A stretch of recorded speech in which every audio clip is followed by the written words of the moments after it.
こんばんは、新パイロットきよきよです。今回はマイクロソフトフライトシミュレーター2024で新しく追加された INS 管制広報装置を取り上げていきます。先日、ボーイング707の紹介動画をアップしたところ、コメント欄で INS の操作方法を教えてほしいという声をいただきました。クラシックにはやはり時代に合った装置を買って飛ばしたいですよね。ということで今回は INS を使った基本的な手順をわかりやすく解説していきます。それでは早速やっていきましょう。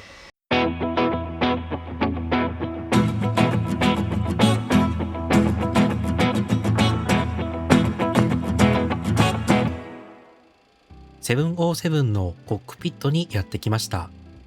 機体の電源はすでに立ち上げてある状態です。なお、GNS を使った707のフルフライト動画はこのチャンネルで公開していますので、詳しく知りたい方は画面右上のリンクからチェックしてみてください。まずは INS の全体像から見ていきましょう。この装置は現在の GPS やフライトマネジメントシステムが誕生する前に使われていた広報装置です。機体の加速度を測る加速度計と傾きや向きの状態を測るジャイロスコープ、この2つのセンサー情報をコンピューターが計算し、今どこへどれだけの速度で進んでいるかを自動で割り出していました。ではパネルの各ノブを見ていきましょう。まず一番上にあるのがモードセレクターです。現代の A320 や737を飛ばす方なら、オーバーヘッドにある ADIRS や IRS のスイッチをイメージすると分かりやすいと思います。簡単に言えば INS の起動と状態を切り替えるメインスイッチです。ポジションはいくつかありますが、覚えておくべき基本は次の4つです。まずはオフとスタンバイ。スタンバイに切り替えると電源がつきます。次にアライメント。出発前に今地球上のどこにいるかを記憶させ、ジャイロを安定させる準備モードです。最後がナビゲーション。アライメント完了後に使用します。飛行中の位置計算とオートパイロットへのルート出力を行います。続いてその下にある大きな丸いノブがデータセレクターです。画面に表示する情報を切り替えられます。まずトラックグランドスピードです。左側に実際の進路であるトラック、右に待機速度を表示します。巡航中によく確認する基本画面です。次がヘディングドリフトアングル。左に機種の向き、右に風で流されている角度が表示されます。先ほどのトラックはヘディングプラスドリフトアングルを合算したものと考えれば分かりやすいかもしれません。次がクロストラック TKE です。INS に入れた予定のルートからどれくらい左右のズレが発生しているかを表示します。次がポジションです。現在地の緯度経度を表示しており、主に初期設定で使用します。次がウェイポイント。登録したウェイポイントの座標確認や入力する際に合わせるポジションです。次がディスタンスとタイム。次のウェイポイントまでの次の経由地ウェイポイントまでの距離と到達予想時間を表示します。ウィンドが現在地の風向きと風速を表示します。デザイアードトラックは次のポイントへ向かう本来の目標方角を示します。そして右にあるステータスは INS の健康状態や準備の進捗を見ることができます。出発前にステータスへ合わせるとカウントダウンのように数字が減っていき、準備の状況が一目でわかります。その他ボタン類の紹介です。まずテンキーは数字の0から9と方角 NSEW のボタンがあります。座標を入力する際に使用します。次がホールドボタンです。表示したデータを画面上に一時固定させます。メモを取りたい時などに便利です。次がインサートボタン。入力した数値を確定、記憶させる決定ボタンです。打ち込んだ後は必ず押します。ウェイポイントチェンジは使い方を後で説明しますが、現在地から別な場所へ飛びたい時に使うボタンです。クリアボタンは打ち間違えた時のリセットボタンです。ウェイポイント DME セレクターは0から9の数字を選ぶダイヤルです。して入力したいウェイポイント番号を選ぶ際に使います。それでは実際にフライトプランを入力していきましょう。今回は新千歳から大阪へのルートです。マイクロソフトフライトシミュレーターの DFB を開き、フライトプランナー、ルート、鉛筆のマークをクリックします。概要欄にあるルートをコントロール V で貼り付け、離着陸の滑走路をワンライナーライト、32レフトに変更。アプローチは ILS を選択しておきます。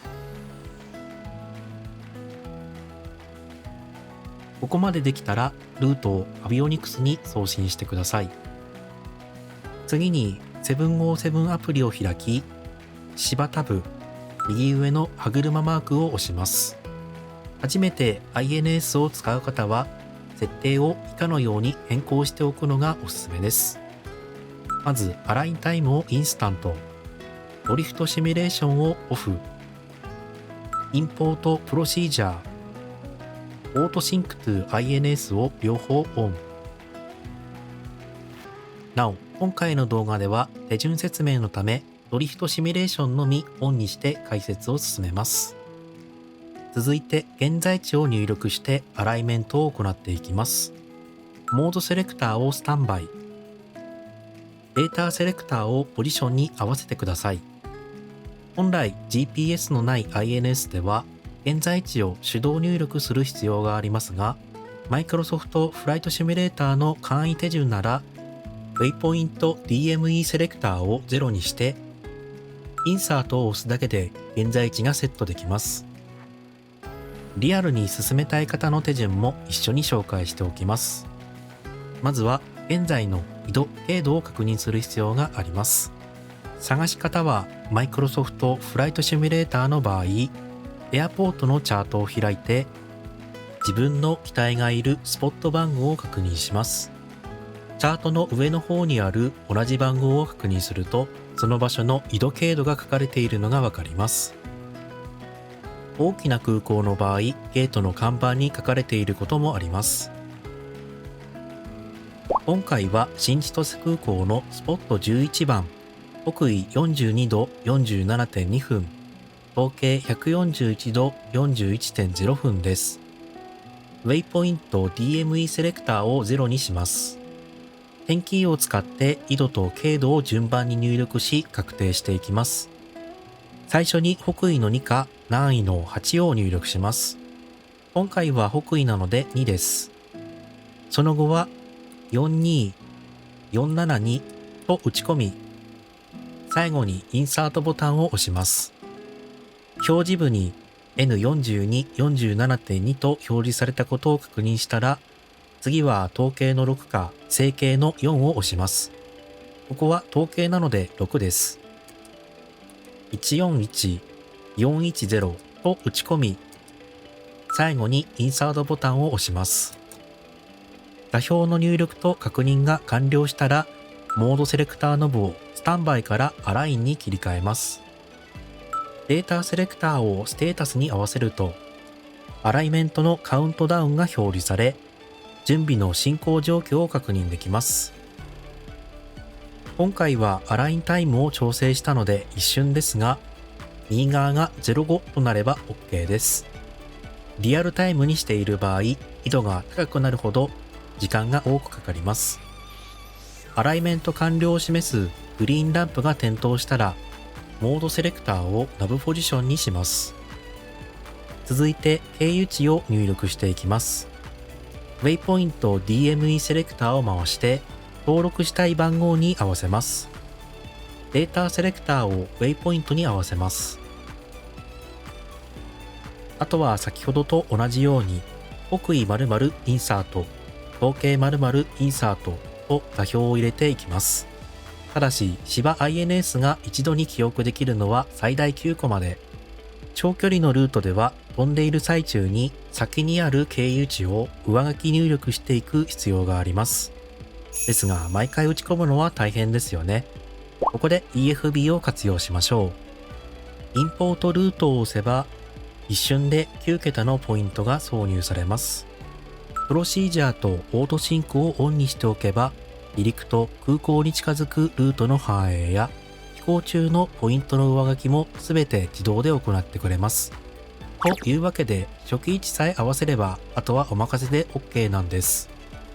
ちなみに手動でポイントを変えたい場合は先導をして変更するかダイレクトトゥを押せば一瞬で切り替えられます。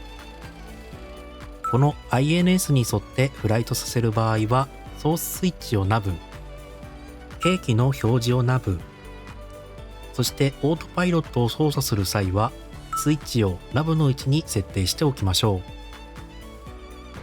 タキシング中はデータセレクターをトラックグランドスピードにしておくと速度が確認できて便利です。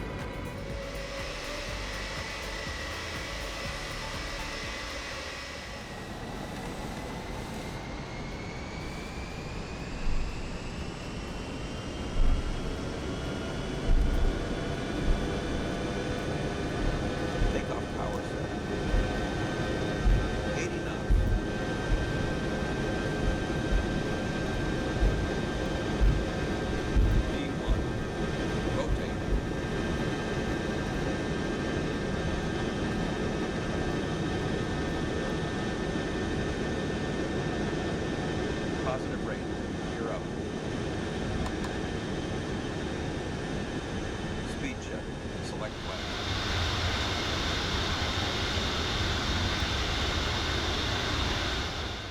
離陸してオートパイロットをオンにし上昇中です。ここで点キーの上にある小さな画面 From to Display について補足します。ここにはどのポイントからどのポイントへ向かっているかが表示されています。例えば3、4ならウェイポイント3から4へ航行中という意味になります。最初に紹介したウェイポイントチェンジボタンはこの画面を見ながら操作します。例えば今すぐウェイポイント5に直行したい場合はウェイポイントチェンジを押し現在の位置を示す0、そして液体番号の5を点キーで入力してインサートを押します。すると表示が05に変わり現在位置から直接ウェイポイント5に向けて旋回を始めます。今自分がルート上のどこを飛んでいるのか、INS がどの区間を制御しているのかを瞬時に把握できる大切な画面なので、巡航中も定期的にチェックしておきましょう。さて、巡航に入りましたが、ここで INS を使う上で避けては通れないドリフト1誤差についてお話ししておきます。INS は地球の自転や加速度を計算して位置を割り出しているため、どうしても時間が経つにつれて実際の飛行位置と INS が認識している位置に少しずつズレが生じてきます。これをドリフトと言います。今回はドリフトシミュレーションをオンにしているので、長時間飛んでいると機体が本来のルートからじわじわと外れていってしまいます。そこで必要になるのが地上にある DME 電波を使った位置情報の補正作業です。補正はとてもシンプルです。自分の近くにある DME の周波数と位置座標を INS に教えてあげることでズレをリセットします。まずはデータセレクターをステータスへ、右から2番目の数字を確認します。出発時は0でしたが今は3になっています。この数字がどんどん増えて7以上になったらアップデートが必要です。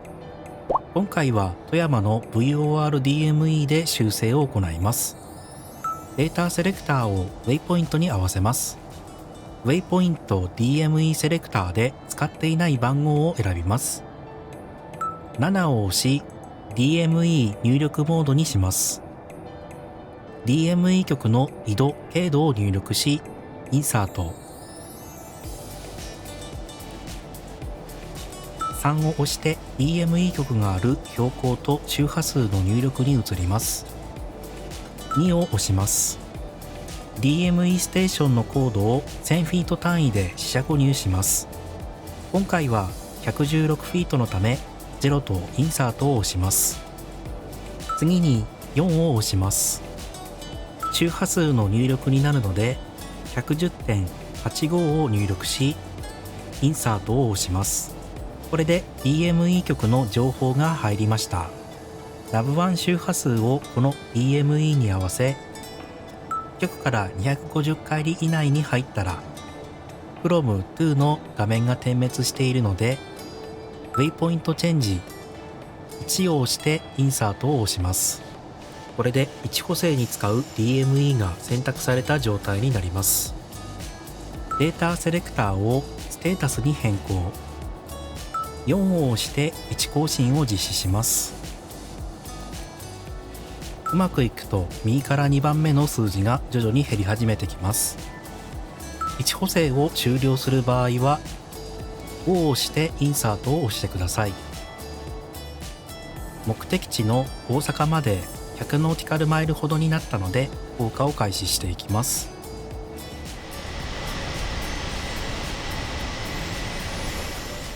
目的地に近づき ILS が受信できるエリアまでやってきました。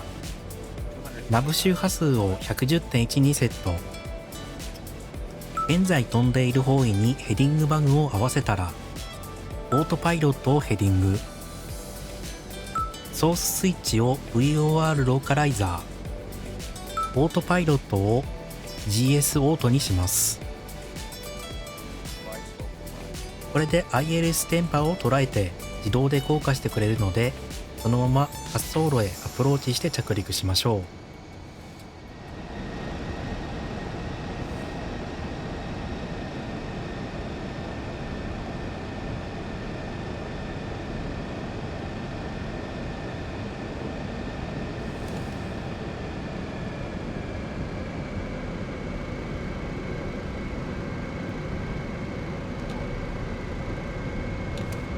Spoilers up.